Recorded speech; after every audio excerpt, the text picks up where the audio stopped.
ಆಮೇಲೆ ಕುಮಾರಸ್ವಾಮಿ ರಾಜೀನಾಮೆಯನ್ನು ಕೇಳಿದ್ದಾರೆ. ಕುಮಾರಸ್ವಾಮಿ ರಾಜೀನಾಮೆ ಕೊಟ್ಬಿಟ್ಟಿದ್ದಾರಾಗಿದ್ದಾರೆ, ಬೇಲಲ್ಲಿದ್ದಾರೆ. ಅವ್ರು ಬೇಲಲ್ಲಿಲ್ವಾ?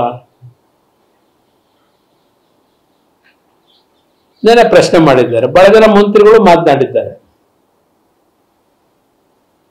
ನನ್ನ ಪ್ರಕರಣಕ್ಕೂ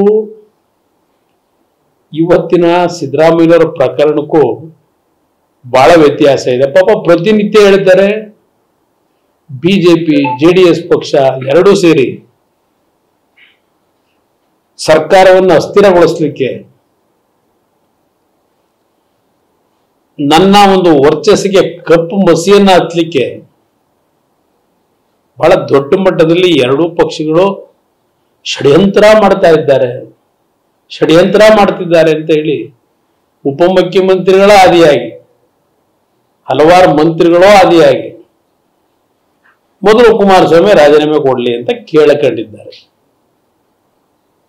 ಯಾವ ನೈತಿಕತೆ? ನಾನು ಆ ಹಿನ್ನೆಲೆಯಲ್ಲೇ ನಿನ್ನೆ ಈ ತೀರ್ಪು ಹೊರಗೆ ಬಂದಾಗ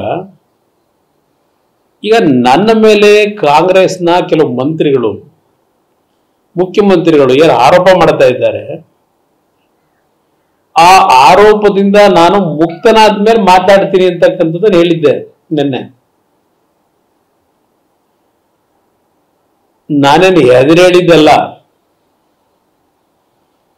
ಒಬ್ಬ ಮುಖ್ಯಮಂತ್ರಿಗಳು ಪದೇ ಪದೇ ಹೇಳ್ತಾರಲ್ಲ, ಯಾರಿಗೂ ಎದರಲ್ಲ, ಗೊತ್ತಿದೆ ನೀವು ಎದರಲ್ಲ ಅಂತ ಗೊತ್ತು ನನಗೆ.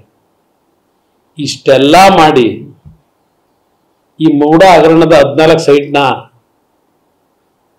ಪ್ರಕರಣದಲ್ಲಿ ಇವತ್ತು ನಿಮ್ಮ ಬಡತನ ಏನು ಅಂತಕ್ಕಂಥದ್ದನ್ನು ತೋರಿಸ್ಕೊತಾ ಇದ್ದೀರಿ.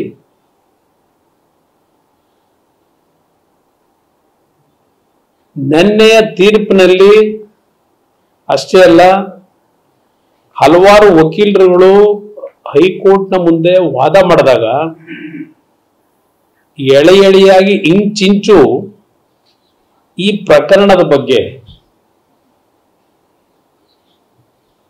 ನಾಡಿನ ಕನಿಷ್ಠ ರಾಜಕೀಯದ ಕಾನೂನಿನ ತಿಳುವಳಿಕೆ ಇಲ್ಲದೆ ಇರ್ತಕ್ಕಂಥವನಿಗೂ ಅರ್ಥವಾಗ್ತಕ್ಕಂಥ ರೀತಿಯಲ್ಲೇ